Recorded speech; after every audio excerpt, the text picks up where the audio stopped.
সরস্বতী পুজোতে কি খেলাম সেটা নিয়ে আজকের ভিডিও। সকাল সকাল সেজেগুজে আমি চলে এসেছিলাম আমার বান্ধবী মিমির বাড়িতে। পুজো মানেই তো প্রথমেই প্রসাদ, তাই আমি আগেই খেয়ে নিয়েছিলাম পুজোর প্রসাদ। তারপর আমরা দুজনে মিলে চলে গেছিলাম চন্দননগর স্ট্যান্ডে ঘুরতে। বাইরে বেরিয়েছি আর ফুচকা খাবো না, এটা তো হতেই পারে না। ফুচকা খাওয়ার পর স্ট্যান্ডের পাশে থাকা এই ক্যাফেতে আমরা ঢুকলাম। আমার এখানে ফার্স্ট টাইম, কিন্তু মিমি এখানে আগেও অনেকবার এসেছে। প্রথমেই আমরা ফ্রেঞ্চ ফ্রাইস অর্ডার করেছিলাম। আচ্ছা, তোমরা ফ্রেঞ্চ ফ্রাইস কি দিয়ে খেতে বেশি পছন্দ করো, কেচাপ নাকি মিওনিজ? কমেন্ট করে জানিও। তারপর অর্ডার করেছিলাম ক্রিস্পি চিকেন। এই শীতের মধ্যে গরম গরম ক্রিস্পি চিকেন খেতে খুবই ভালো লাগছিল।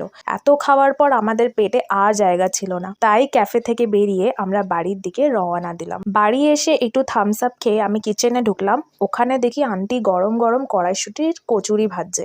আমি কচুরি খাবো না বলে আন্টি আমার জন্য লুচি বানিয়ে দিল, সাথে ছিল মটর পনির। খেতে একদম ফাটাফাটি। তারপর একটু পায়েস দিয়েও লুচি খেয়ে দেখলাম, কিন্তু পেটে আর জায়গা ছিল না। হজম করার জন্য আবার এক গ্লাস থামস আপ খেলাম। ফাইনালি আমাকে বেরোতে হলো, কারণ আমার একটা বুকিং ছিল। বুকিং কমপ্লিট করে আমি এক প্লেট চিকেন বিরিয়ানি খেয়ে তারপর বাড়ি ফিরে এসেছি। এই ছিল আমার সরস্বতী পুজোর পুরো খাওয়া দাওয়া।